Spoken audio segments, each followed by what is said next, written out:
ကျွန်တော်အားလုံးပဲမင်္ဂလာပါThread and Fish Show ကနေပြီးတော့ကြိုဆိုပါရစေကျွန်တော်တဘာဘူးစင်းကိုအများနဲ့တင်ဆက်ပေးနေတဲ့စင်းမျိုးပါဆိုတော့မနေ့တုန်းကတော့တဘာဘူးအသင်းရဲ့ဒါလူငယ်နောက်ခံစားသမားလေးဖြစ်တဲ့ဒီဟာဒီမှာမှဒါပါမာကနေတဘာဘူးအသင်းကိုရောက်လာတဲ့အခုလောလောဆယ်တော့ဒါ ASEAN တန်ရနေတယ်ပေါ့နော်ဒါ Giovanni Leoni နဲ့ပတ်သက်ပြီးတော့သူကမနေ့ကအင်တာဗျူးတစ်ခုလုပ်သွားတယ်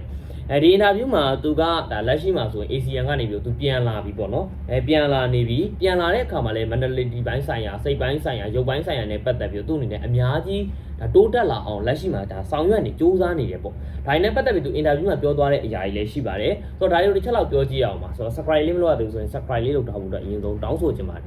ဆိုတော့ journalist ကဘာစပြီးတော့ Leoni ကိုစမေးတယ်လဲဆိုတော့ဒါ Leoni အနေနဲ့ပေါ့နော်ဒါခမည်းအနေနဲ့ကလက်ရှိဒါလဘာဘူးအသင်းကိုပြောင်းမလာဘဲနဲ့ပါမာအသင်းမှာဒါဆက်နေခဲ့မယ်ဆိုရင်ဒီလိုမျိုးတန်ရာရမယ်လို့ထင်လားလို့စမေးဆိုတော့ထုံးစံအတိုင်းပဲပေါ့နော်အင်္ဂလန်မီဒီယာတွေကတော့ဒါကစားသမားတွေရဲ့စိတ်ခံစားချက်တွေအမှန်တိုင်းထွက်လာအောင်စိတ်ခံစားချက်တွေကဘယ်လိုလဲသူတို့လိုချင်တဲ့စကားတွေရောက်လာအောင်ဗျာသူတို့ကအမြဲတမ်းလို့မေးတတ်တဲ့ထဲမှာပါတယ်တကယ်ကမှအင်္ဂလန်မီဒီယာတွေလည်းချီးကျူးစရာကောင်းပါတယ်အဲ့လိုပိုင်းမှာတော့ဆိုတော့အဲ့လိုမျိုးမေးလိုက်တဲ့အခါမှာလီယိုနီကဘာပြန်ပြောသလဲဆိုတော့သူ့အနေနဲ့ပေါ့နော်ပါမာမှာဆက်နေခဲ့မယ်ဆိုရင်လေဒီတန်ရာမရဘူးလို့ဒါသူလုံးဝမထင်ဘူးပေါ့ကန်ဂျမာဟိုကသူ့ကိုအချိန်တန်ဒီတန်ရာတစ်ခုရစီခြင်းနေတာဖြစ်တဲ့အတွက်ဗမာပဲကစားဗမာပဲနေဒီတန်ရာကသူရမယ်လို့ကိုဒါသူခံစားမိနေတယ်ပေါ့ပို့ပြီးတော့ထူးဆန်းတဲ့ခံစားချက်တစ်ခုပေါ့နော်ထူးဆန်းတဲ့ခံစားချက်တစ်ခုကသူအဲ့နေတော့ကဒဏ်ရာရလိုက်တဲ့အချိန်မှာပဲသူကွင်းထဲမှာလဲကျသွားတဲ့အချိန်မှာပဲသူ Bradley ကိုလှမ်းပြောလိုက်တယ်သူစီကိုပြေးလာတဲ့ Bradley ကိုသူပြောလိုက်တယ်ငါတကယ်ကိုမှအဆုတ်ပြဲသွားပြီငါဒူးအဆုတ်ပြဲသွားပြီငါတကယ် ASEAN ဖြစ်သွားပြီဆိုတော့အရာကို तू ပြောလိုက်တယ်ကလေးကသူ့ကို तू ASEAN ဖြစ်မှန်း तू သိတယ်ပေါ့နောက်တစ်နေ့ကျမှဒါဘယ်လိုပြောလဲဒါဘယ်လိုလဲအသေးစားစစ်ဆေးမှုတွေပါလုပ်ပြီးတော့မှဒါ ASEAN တန်ရန်လို့မတတ်မှတ်ခင်ကလေးကကိုကသူ့ကို तू ASEAN ဖြစ်နေပြီဆိုတော့ तू သိထားတယ်ပေါ့ဒါကြောင့်မလို့သူ့အနေနဲ့ပါမပါပဲနေလက်ရှိတဘာဘူးကိုလာကစားလို့ပဲဖြစ်ဖြစ်ဗမာပဲနေဒီတန်ရန်က तू ရမှာပဲပေါ့ဒါတွေကသူ့ကိုဒီထက်ပို့ပြီးတော့ကြန့်ခိုင်မှုရစေခြင်းလို့ဒါဘယ်လိုလဲသူ့ရဲ့ခန္ဓာကိုယ်ကဒီထက်ပို့ပြီးတော့ဘယ်လိုလဲ strong ပို့ဖြစ်စေခြင်းလို့ဒီထက်ပို့ပြီးတော့တန်မာစေခြင်းလို့သူ့ရဲ့စိတ်ပိုင်းဆိုင်ရာလည်းဒီထက်ပို့ပြီးတော့တန်မာစေခြင်းလို့သူ့ကိုကန်ဂျမာကဒီလိုမျိုးဒဏ်ရာတစ်ခုပေးတယ်လို့ပဲသူကယူဆထားတယ်ပေါ့ဒါကတကယ်ကောင်းတဲ့အရာပါကျွန်တော်ကိုယ်တော့မသိဘူးကျွန်တော်ကတော့အဲ့လိုပဲမြင်ပါတယ်ဘာလို့ဆိုတော့အရာတိုင်းကို positive ဘက်ကနေပြီးတွေးပေးတယ်ပေါ့ဗျာသူ့ရဲ့အပြောဆိုတွေရဆိုရင်တကယ် positive ဘက်ကနေ positive ဆန်တဲ့အတွေးမျိုးတွေကိုကျွန်တော်တွေ့ရတယ် positive thinking တွေကိုသွားတွေ့ရတယ်ဒါကတကယ်ကောင်းတဲ့အရာပါကစားသမားတအူးမှာဘလို့ပဲဖြစ်ဖြစ်လက်ရှိ ASEAN တန်ရန်ရသွားပြီဆိုကြတဲ့ကဗျာဘယ်ကစားသမားမှကျွန်တော်တို့အများကြီးထပ်ပြီးတော့မျှော်လင့်လို့မရဘူးလက်ရှိ Rodri ဆိုရင်လည်းကျွန်တော်ခဏခဏပြောပါတယ် Rodri ဆိုရင်လည်း ASEAN ကနေပြန်လာတယ်အခုချိန်ကြီးတောင်မှပဲသူပွဲကောင်းမှကစားရသေးဘူးဆိုတော့ကမ္ဘာအကောင်းဆုံးကစားသမားတွေတောင်မှပဲအသေးကြောက်ရတဲ့ ASEAN တန်ရန်ကိုလက်ရှိလူငယ်ကစားသမားလေးအထူးသဖြင့်အသက်20အရွယ်ပဲရှိသေးတဲ့ကစားသမားလေးပါဒီဟာဒီမှာမှဒါသူမိခင်နိုင်ငံရဲ့အပြင်ဘက်ကိုထွက်ပြီးတော့ကစားရတယ်တခြားနိုင်ငံခြားကလပ်တွေကိုကိုစားပြုပြီးတော့ပထမဦးဆုံးအချိန်နိုင်ငံခြားခရီးစဉ်မှာကစားရတယ်ဆိုတော့နိုင်ငံခြားခရီးစဉ်မှာပထမဦးဆုံးကစားတဲ့ပွဲစဉ်မှာပဲသူ့အနေနဲ့ကန်ဆိုးစွာနဲ့ပဲတကယ် ASEAN တန်ရသွားတယ်ဒါတွေကသူနဲ့ပတ်သက်ပြီဆိုရင်ဘယ်အရာကမှဒါ positive ဆန်နေစရာ positive ဆန်တဲ့အရာတစ်ခုမှမရှိနေဘူးသို့တော့သူ့ရဲ့အတွေးတွေအကုန်လုံးက positive ဆန်တဲ့အတွေးတွေ positive thinking တွေပဲသူတွေးသွားတယ်ဆိုတော့ဒါကတကယ်ကိုမှသူပြောတဲ့အတိုင်းပဲသူတွေးနေတယ်ဆိုရင်တော့ဒါကစားသမားလေးနဲ့ပတ်သက်ပြီးဒီကစားသမားလေးကအများကြီးကျွန်တော်ပြန်ပြီးတော့မျှော်လင့်လို့ရတယ်ဆိုတော့ကျွန်တော်တို့ဒါတွေးရတယ်ပေါ့နော်ဒါသူ့ရဲ့အတွေးတွေသူ့ရဲ့အပြောတွေမှာကျွန်တော်မြင်နေရတယ်ပြီးရင်သူဘာထပ်ပြောသလဲဆိုတော့ပေါ့နော်သူ့ကိုASEAN တန်ရာရအောင်လုပ်လိုက်တဲ့ကစားသမားနဲ့ပတ်သက်ပြီးတော့ကလည်းဘယ်သူတဦးတယောက်ကမှတခြားတစ်ဖက်ကကစားသမားတဦးကိုမင်းကဒီကစားသမားကတော့ဒီလိုမျိုးတန်ရာကြီးရပါစေတော့ဆိုပြီးတော့သူ့ကိုဖြတ်ထုတ်လိုက်တယ်လေသူ့ကိုဒါပြစ်ဒဏ်ကျူးလွန်လိုက်တယ်လို့သူမထင်ဘူးပေါ့ဒါကြောင့်မလို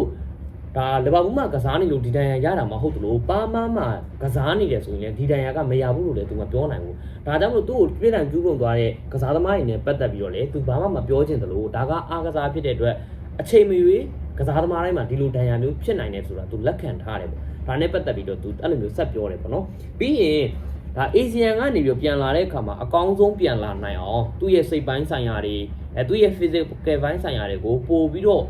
့အများကြီးပို့ပြီးတော့တန်မာလာအောင်သူလက်ရှိမှာစူးစမ်းနေတယ်ပေါ့လက်ရှိမှာသူရေကူးတာတွေပြီးလို့ရှိရင်သူကိုယ်ကဘယ်လိုလဲသူရဲ့ set training လုပ်တာတွေကိုယ်ပိုင်ကိုဂျင်းမှာ AACD တယောက်တည်းလုံနိုင်တဲ့အရာတွေအကုန်လုံးကိုလုံနေတာတွေရေကန်ထဲမှာရေဒီလိုမျိုးရေကူးတာတွေပါသူလက်ရှိမှာလုံနေပြီပေါ့ဒါတွေကသူပိုကောင်းလာအောင်ဒါ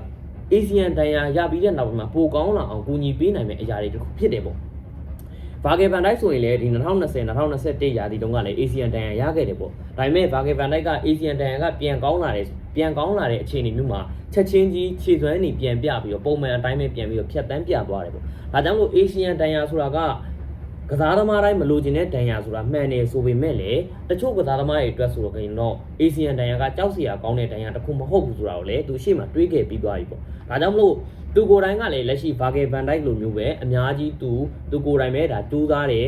ဗာဂေဗန်တိုက်နဲ့လည်းခရစ်စမတ်နေ့မှာသူတကားတွေပါလေပြောပြခဲ့တယ်ပေါ့ဒါရင်လည်းပတ်သက်ပြီးတော့သူ့အနေနဲ့လုံးဝဒီ ASEAN တန်ရာကိုကြောက်ရွံ့သွားမှာမဟုတ်ဘူး ASEAN ကနေပြီးတော့အကောင်းဆုံးသူပြန်လာနိုင်အောင်စူးစမ်းသွားမယ်ဆိုပြီးတော့သူပြောသွားတယ်ဒါကသူ့ရဲ့ interview ပေါ့နော်ဒီပုံမှာကျွန်တော်ရဲ့အမြင်ပေါ့နော်ဒီဘာဘူးပရိသတ်တယောက်ရဲ့အမြင်ကိုပြောရမယ်ဆိုရင်တော့ဒါတကယ်ကိုမှကောင်းတဲ့အရာတစ်ခုဖြစ်တယ်လို့တော့ကျွန်တော်မြင်ပါတယ်သူကိုယ်တိုင်ကလည်း positive thinking ဘက်ကိုအများကြီးရောက်နေသလိုသူရဲ့ခြေစွမ်းတွေကလည်းကျွန်တော်ပြောလိုက်ဘယ်လိုမလဲပွဲတွေအများကြီးမတွေးခဲ့ရဘူးမိနစ်ပိုင်းလေးပဲတွေးလိုက်ရတယ်လုံးဝမိနစ်60အပြည့်တောင်တွေးလိုက်ရတဲ့ကစားသမားမဟုတ်ဘူးမိနစ်60လောက်ပဲတွေးလိုက်ရတဲ့ကစားသမားပါဒီကစားသမားကိုကျွန်တော်တို့ကဒီကစားသမားရဲ့ခြေစွမ်းကတော့ဘယ်လောက်ထိအောင်ကောင်းလို့ပါဘာညာတော့ပြောဖို့ကတော့ခက်တယ်သို့တော့ဒီကစားသမားပါမပြခဲ့တဲ့ခြေစွမ်းကကျွန်တော်တို့တကယ်ကိုမှ appreciate လုပ်မဲ့ခြေစွမ်းမှာတကယ်ကိုမှဒီကစားသမားကတကယ် potential အများကြီးရှိတဲ့ player တဦးပါဒါကြောင့်မလို့လေဘာဘူးရဲ့ဘောအပွဲကနေပြီးတော့ဘာဂေဗန်တိုက်တို့ရဲ့နေရာကိုကြိုတင်ပြီးတော့အားဖြည့်တဲ့သဘောမျိုးနဲ့ဒီကစားသမားကိုခေါ်ထားတာပါလက်ရှိဒီကစားသမားရဲ့စိတ်သက်ပိုင်းဆိုင်ရာကလည်းဒီလိုမျိုးလူငယ်ကစားသမားဆိုပေမဲ့လည်းလူငယ်မဆန်မဲနဲ့အများကြီးသူဖြည့်တွေးလာနိုင်တယ်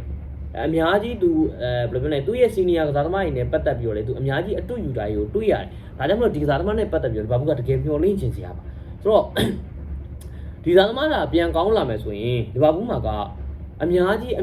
းကိုမှအားကိုးရမယ့်ကစားသမားတအုပ်ဖြစ်တယ်လို့ကျွန်တော်ထင်တယ်လက်ရှိမှာဗျာလဘာဘူးရဲ့လက်ရှိအခြေအနေမျိုးမှာဆိုရင်ဒါဘာဂေဗန်တိုက်ကောကိုနာတီယောကပုံစံကောင်းနေပြနေတာမဟုတ်ပုံစံကဘယ်လိုလဲဒီနေ့တနေ့ရွှေတနေ့ငွေဆိုတဲ့သဘောမျိုးဗျာဘာမှကျွန်တော်တို့အများကြီးမျှော်လင့်လို့မရနိုင်ဘူးဒီလဘာဘူးရဲ့နောက်တန်းနဲ့ပတ်သက်ပြီးတော့ဒီသားသမားလေးဒါအကယ်၍ပေါ့နော်ကျွန်တော်ရဲ့အမြင်ပြောတာပါအကယ်၍လီယိုနီဒါဒန်ယာမရခဲ့ဘူးဆိုရင်လက်ရှိမှာကိုနာတီတို့ပွဲထွက်ခွင့်ရမယ်လို့ကျွန်တော်ကိုထင်လားဘယ်လိုပြောမလဲအာနေဆိုတာဗမ်းမလိုက်ပဲပေါ့နော်ပိုကောင်းတဲ့ကစားသမားကိုပွဲထွက်ခွင့်ပေးမယ်ဆိုရင်တေချာပေါက်ဒီအချိန်ကလီယိုနီရဲ့တိုင်းပဲ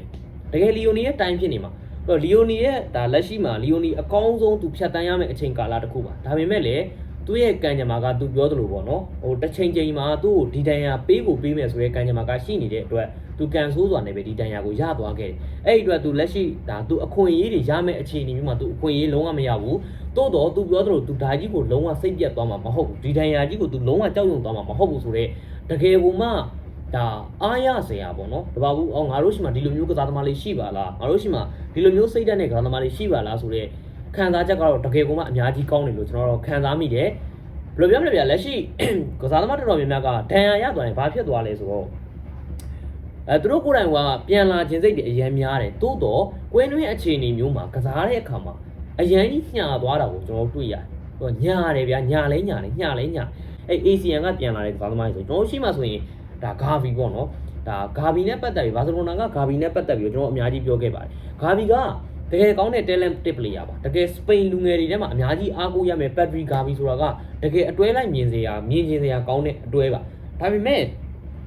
ဂါဗီလက်ရှိချိန်ကြီးဘာဖြစ်နေလဲဒန်ယာကနေပြန်မလာနိုင်သေးဘူးဒါကဘာကြောင့်မလို့လဲသူ့ရဲ့ mentality ဘိုင်းဆိုင်ရာအရာဂါဗီဒီအရန်ကိုမှဝေးဖြစ်တဲ့ player တအူဖြစ်တယ်ဒါကိုကျွန်တော်အချိန်ပေါင်းများစွာပြောခဲ့ပြီးသွားပြီဒါကြောင့်မလို့ ASEAN ဒန်ယာရပြီးသွားရင်ပြန်လာဖို့အတွက် physical ဘိုင်းလည်းလုံးဝကြီးပုံမှာ strong ဖြစ်ဖို့လိုအပ်နေတယ်လို့ mentality ဘိုင်းဆိုင်ရာလည်းအများကြီး strong ဖြစ်ဖို့အတွက်လိုအပ်တယ်ဒါကြောင့်မလို့ပေါ့နော်လီယိုနီလေးအခုလိုမျိုးသူ့ရဲ့ mentality ဘိုင်းဆိုင်ရာကိုအခုလိုမျိုးထိန်းချုပ်ထားတာကတော့တကယ်သဘောကျစရာအရာတစ်ခုဖြစ်တယ်လို့ကျွန်တော်ကတော့မြင်တယ်ကျွန်တော်ကိုယ်ဒီကောင်လီယိုနီနဲ့ပတ်သက်ပြီးလူမြင်ညချက်လောက်ဆွေးနေကြပါဦးကျွန်တော်လည်း like and subscribe လေးလုပ်ပေးထားပါအောင်ဗျကျေးဇူးများကြီးတင်ပါတယ်